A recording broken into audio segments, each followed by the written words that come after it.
And this is the first time I got arrested. In high school, I worked. I cleaned houses for a lady in Winter Park. So that was $8 a week I would have. But that $8 stretched a long way. My father picked oranges. My mother, at the time, she did like little maid's work, or she did some little things. So we didn't have very much. But I took that $8 and we could take it home, give my mother some of it, and I would save some for me. And I remember buying me a coat. I needed a coat, so I bought a coat. That was a pretty coat to me. It's a pretty little gray coat with a little shawl that went around it and everything. We went in, we sit at the counter at San Juan Pharmacy, and as we sat there, the person came up, the server came out and said, "May I help you?" I said, "Yes, we only want a drink. Would you please, we'd like to have a drink."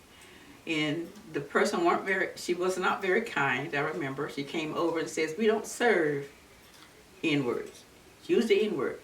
In those days, they used that freely. And so she said, "We don't serve your kind." And so we looked at each other, because this is a script, you know. We said, "I wonder why they won't serve us." And so that particular day, it was cold, so I had my coat on, my new coat. She got a cloth with a lot of water in it, and she cleaned the counter all with water and put it all over my new coat. I almost cried, but I didn't, because I wasn't going to let her see me cry. But that broke my heart, because she wet my little new coat. The customer came in and says, "Why? What's happening? Why won't they serve you?" And I looked at her kind of like teary. I says, "I don't know why they won't serve us. All we did was ask for a drink." And they got upset. The customers get upset and go away. But what happened is they called the police. San Juan Pharmacy people, they called the police. The police came. And the police says, "What's happening?" And I must tell you, the police were very nice to us, very kind.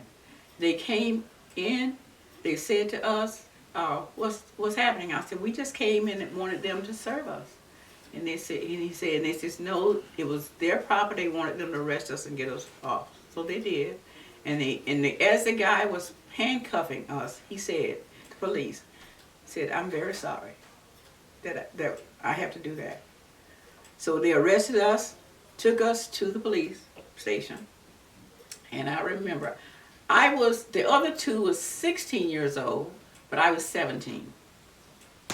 You know the difference? 16, they didn't get fingerprinted. They didn't get their picture taken because they were 16. And so my little mug shot is down, I'm sure it's still downtown now, somewhere. Oh, in the archives, wherever they are. We didn't have cell phones then. We didn't have cell phone back in the day. There was a phone booth. That person the lookout would go to the phone booth and call and say, "The group at San Juan Pharmacy was just arrested." Now, how do you think we got out of jail? Okay? Most black people didn't have any money. The ministers would make contacts with the people who were going to put up our bond to get us out of jail. And guess who that was? Most of them were white people. It was $250 to be bonded out of jail. So we all had someone who has already put up that $250 to get us out of jail.